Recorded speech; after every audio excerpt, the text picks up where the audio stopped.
What's up everyone, it's Kelly and today I've got another swatcher review for you. So today we are talking about two new collections from ILNP. I've got their Twisted collection and I've also got their Thorns collection. Now before we get into it, if you haven't heard of ILNP before, they are an independent nail polish brand that is based in the US and all of their polishes are 10 free, meaning they are free of 10 of the potentially harmful ingredients that can be found in nail polish. They're vegan, meaning they do not use any animal derived ingredients, and they're also cruelty free, meaning they do not test their products on animals. So like I said, we've got two new collections, the first of which is called Twisted. That one is 6 magnetic polishes and they're all in these sort of Halloween-y colors, very contrasty, dark, shimmery shades. And then we have their Thorns collection, which is part of their Studio Color line. And that's their line of polishes where they release creams and jellies. And I would call these crelly polishes because they kind of sit somewhere in between. And in this set, we have 4 new colors and they're all blackened shades. Now, I was very intrigued by this release. I was very excited about Twisted because I do love magnetic polishes and I wasn't sure how I was going to feel about Thorns, so I definitely have some thoughts on these. One thing I do want to note before we get started is I didn't use an ILNP brand magnet for this. I ended up using a different brand and I'll explain why in the swatches, but just so you're aware. But yeah, let me dive into the swatches. I'll show you the Twisted collection first, then we can get into the Thorns collection, and then I can share more about my thoughts on them, pricing, availability, all that good stuff. So roll the swatch footage.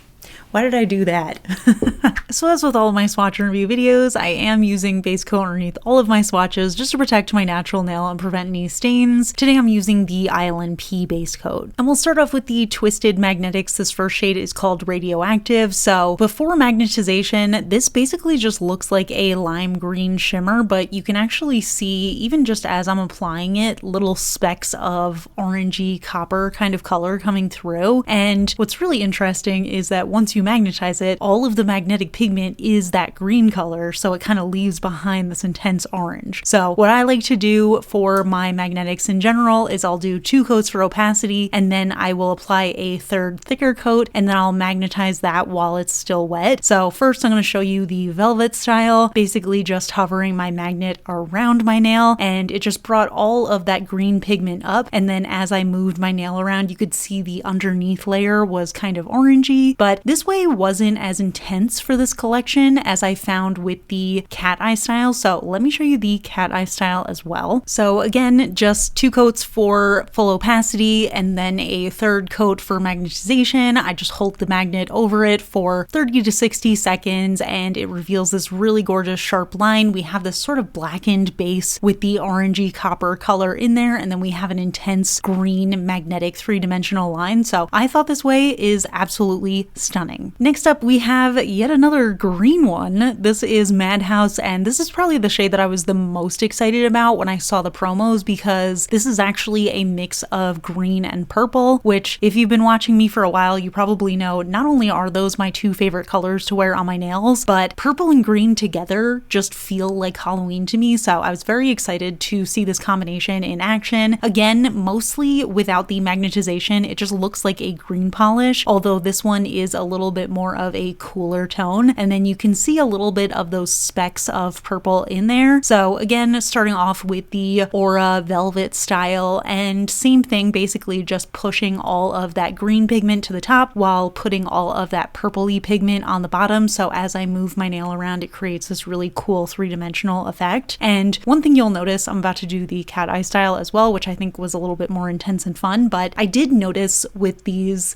that the magnetization just wasn't as strong, so that is why I am using a different magnet for it. When I was using the ILNP magnet, even just on the bottles, I found that I wasn't really getting a crisp line, and even here you can see I did use a thicker magnet and it wasn't as crisp. Now, that's not a deal breaker for me. I don't mind if a polish doesn't have as strong of a line, but it is just something to keep in mind because with magnetic polishes, they tend to kind of dissipate over time. So So that line is going to spread out over the time that you're wearing it. And if it's already a little bit wider and more dispersed, it's going to disperse even more over the days that you have it on. Next up, we have the shade Electroshock. This is another one I was really excited about, specifically when I saw it in person. And I think that this one is just a really gorgeous color combination. But as you can see, it started out really thin on application, even though I am using the same thickness of coats here. So basically what you're seeing before magnetization is this duochromy, turquoisey green kind of color into purple, and then you can see golden flecks throughout. Now, I did make the decision to magnetize the third coat, which is what I normally do, even though this one was a little bit more sheer for me, and it ended up being fine. But I do think if you have longer nails, you might want to do a fourth coat and magnetize that one. But regardless, I thought this looked really beautiful in the velvet style. It just really intensified that duochromy color, and then I could actually see a little bit more green in there as well, so I thought that was super fun. And I just love those slightly larger flecks of gold. I think they just add a lot to the polish. But again, I was just especially enamored with the way that this polish looked in the cat eye style, because we were left with this beautiful glittery gold, and then we have this three-dimensional line of teal into purple, and this color combination, it's just so fun. It's such a cool mix of colors, and I don't know, it's just giving me a cosmic sort of feel, but I feel like it also works really well for like any sort of celebrational vibe. I don't know, it's kind of reminding me of fireworks. Next, we have the shade Mood Ring, and this one I would say is the most subtle of the bunch, but that being said, I don't think it's subtle. I just think we have a lot of really intense, super different contrasty colors, and this one is a little bit more within the same color family. So looking at it unmagnetized, you're mostly seeing this purpley kind of color. You can see flashes of blue and flashes of pink in there as well. And again, just starting off with that velvet style, you can actually see that what it is a combination of a magnetic pinky toned pigment as well as a blue base shimmer. So once I started to magnetize it, it just pulled all of that pink fuchsia kind of color up to the top. So I actually love when shades look a little bit more mixed before they're magnetized, and then once you magnetize them, you realize what colors are in there. So I thought this was really fun. But again, just really excited about this one in the cat eye style, especially because of these colors. Just seeing that blue background with that really intense pinky line cutting through it, I thought was just so gorgeous. This is definitely like my exact perfect color scheme, so I thought this was really stunning in the cat eye style. Next, we have the shade Distorted, and this one's really interesting because I felt like in the bottle it actually looked pretty similar to Mood Ring, but once I started applying it, and especially once I magnetized it, I found it to be very different. Now again, this was one that started off applying on the sheer side, but I will say it ended up giving me full opacity in the second coat, so I was very comfortable applying the 2 coats for opacity and then doing the third for magnetization. But I really love this color unmagnetized. It kind of looks like a purpley shade that has little pink specks running throughout, and once I started to magnetize it in the velvet, I saw all of this blue purple color just pull up to the front, and it looked so beautiful and glassy to me. I thought it was so cool. It kind of looks like a split on my nail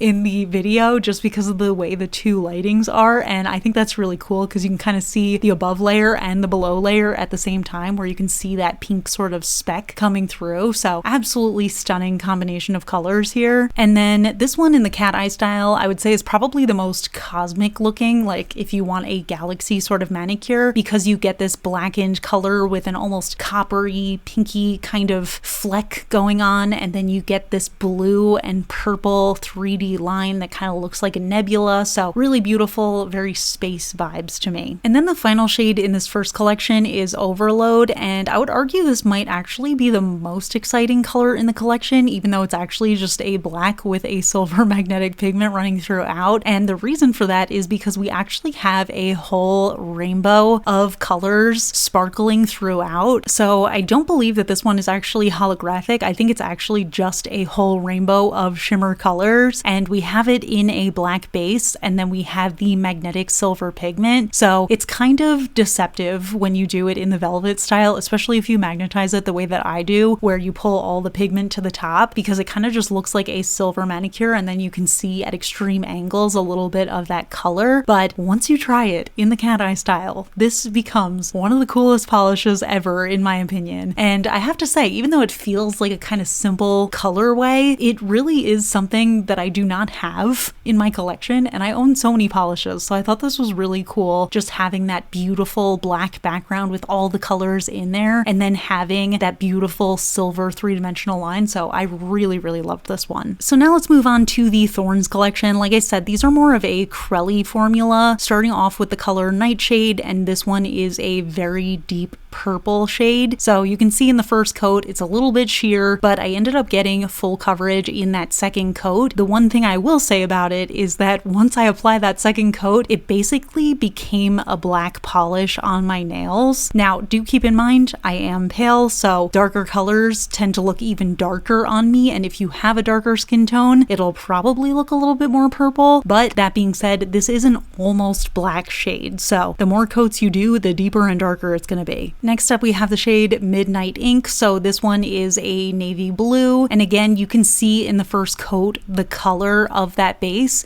but again, because we have that crelly formula, the more coats you do, the darker it's going to be. And once again, in 2 coats, which was full coverage for me, this did end up looking black on my nails. I do think that it's a really beautiful shade of navy blue, but it kind of looked exactly like Nightshade on me. Next up, we have the shade Ivy, and I know these all look very similar in the bottle, but again, you can see in the first coat what color this shade actually is, because it is on the sheer side in the first coat, and this time we have a beautiful deep foresty green kind of shade. And then again, I got full opacity in the second coat, and I do think that this one is my favorite just because I like that different undertone to it, and I feel like you can just see that hint of green in there. So I really did enjoy this color, but again, it did look black on me. And then the final shade in this collection is Dahlia, and this one is actually the least blackened color. So this one did give me the most color on my nails. You can see it's like this beautiful deep red, and the more coats I do, the darker it gets.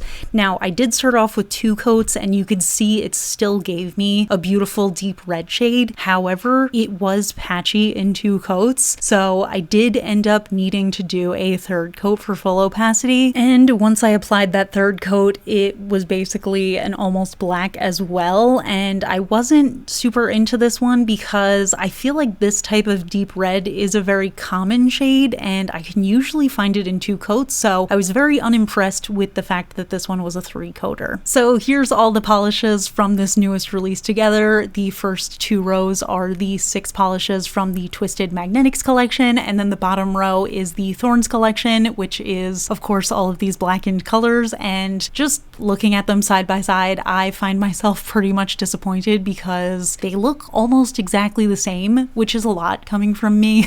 We'll talk about that in a minute though, but I do want to talk about these really beautiful magnetic shades. I love the colors of these. I just love how intense they are, and I love the colors that they chose for them. Having a couple of greens in here, one with like a warmer undertone to it and one with a cooler undertone to it, was really fun. I just love all the different choices that they have. Everything feels kind of cohesive, but also different enough that you can own the whole collection without feeling like you're duping yourself. So I thought that was really beautiful. And honestly, I feel like a lot of these work really nicely without even magnetizing. So sometimes I'm a little bit too lazy to magnetize my manicure. So it's really nice to find polishes that look good without having to magnetize, just for those days where you're just not feeling it, but you still want to wear the color. But yeah, let's talk about these 2 collections a little bit more. I have some thoughts on the Thorns collection. Okay, so those are all the new polishes. Let's talk about the Twisted collection first. Absolutely love these colors. I think they're beautiful. I love the really contrasty magnetics. I always talk about loving contrasting colors, and when it's magnetic and it kind of has that reveal, I think it's just extra fun. Now, I did find that the magnetization wasn't as strong as I've seen from other ILNP polishes, which is why, like I said, I ended up up using a different magnet. So if you're curious, I ended up using the Mooncat one just because it's a little bit thicker, so I found it easier to get a more pronounced cat eye. So it did end up being easier using that. If you do have different brands of magnets, I would just recommend using a thicker one for a more intense look. But that being said, I still really enjoyed them, even though they're not as crazy intense of magnetization. I do love a lot of magnetic polishes that aren't as intense like that. I find that it's fairly common when you get these very contrasty colors, especially when there's like bigger flakes of color in there. So it's not something I necessarily mind, just something to keep in mind when you're using these polishes. Now, about the Thorns collection, this is the set I'm a little bit iffy on. Don't get me wrong, I really love darkened colors. Like, I love when a shade looks almost black and then when you see it in bright lighting, you're like, oh wait, that's actually a purple or a green. But having 4 of them all together in one collection, they all kind of looked the same to me, and it would take really bright lighting to be able to see the differences. It might be in part due to the fact that I am very pale, so everything kind of looks like a black on me in most lighting situations. But yeah, I didn't necessarily feel like they needed to all be released together, because seeing them all at once kind of made me feel like I don't need the full set. I still really enjoyed them and I would probably want at least one, but I kind of wish that they were staggered in other releases, because just like one blackened polish on its own I always tend to think is really beautiful, but seeing them all side by side, I was just like, ooh, I don't think that I would really need them all, which is very rare for me to say, because I'm usually a person who's like, even though these polishes are almost exactly the same, I recommend all of them. But yeah, I just feel like with these ones, I don't know, they felt a little bit too much of that basically black cream. I already have a lot of really great black cream, so I don't know that I necessarily need 4 new ones that pretty much look black on me. But like I said, I really enjoyed the majority of these. The only one that I wasn't totally impressed with was the red shade, just because that ended up being 3 coats, and I feel like a dark red crelly is easy to find in a better formula, so I wasn't a huge fan of that one. But overall, I did enjoy this release. I think it's very fun. I think it's very Halloween inspired, and this is just my time of year. I love these sorts of shades, especially the more crazy magnetic type of colors. So I'm really excited about those. But now let's get into pricing and availability. All these polishes actually come out this Friday, the 26th. They all come in 12 milliliter bottle, but the brush does vary based on the line of polish you're getting. So their regular line does have a medium wide flat brush with a straight tip, and their studio color line actually has a wider brush with a rounded tip. And the price does vary as well. The Twisted Magnetics retail for $12.50 USD each, and the Thorns polishes retail for $10 USD each. However, if you get them during their pre-order sale, which like I said starts on Friday, you can get $1 off per polish. So I always recommend grabbing ILNP shades as soon as they come out, because that way you get a discount. So I'm going to link that down below. You can check them out if you're interested, but I'm curious to hear your thoughts. What do you think of these 2 collections? Which do you prefer? And do you agree or disagree on my thoughts on the Thorns shades? Because I'm curious what other people think of having 4 blackened creams in the same collection. So leave it all in the comments. We can chat about it. If you enjoy my swatch and review videos, please hit that like button. It really helps me out. It lets me know I'm doing a good job. If you're not already subscribed to my channel, I would really appreciate if you could subscribe. I love you all, and I'll see you all in my next video. Bye. I have a fresh batch of very weird fall related questions, and I'm very excited about them, so expect those for the next several videos. But this one is, would you rather have your hair permanently smell like campfire smoke or permanently smell like caramel apples? And I thought this was a really interesting one, because I guess a lot of people really love that sort of smoky campfire smell, but one thing to know about me is that I hate when my hair smells like that. I'm about to potentially gross some of you guys out, but I do not wash my hair every day. I don't wash it every other day. I usually wash it around once a week, sometimes even less depending on the color, because colors like these tend to wash out. And Ryan and I do have a fire pit in our yard, but every time we use it, I feel like I smell so much like a fire, and it bothers me so much because it lasts for days. So I always have to time it for right when I'm about to wash my hair. Otherwise, I will just smell fire all the time. And so because of that, it's it's such a pet peeve of mine to have that smell. I do love the smell. Like during the fire, I think it smells great and I love it. But then after the fact, I'm like, oh, it's all I can smell. So for that reason, I would choose to smell like caramel apples. I think that sounds delicious. I actually love smelling like sweet things, like food scented things, like vanilla cupcakey kind of smells like that. I think that's super fun. So yeah, I would easily pick that. But I'm curious who would choose the campfire smell specifically, because I do think that it's a good smell, but I just hate having it cling to my hair for days. But let me know your answer down in the comments. We can chat about it, and I will see you all in my next video. Bye!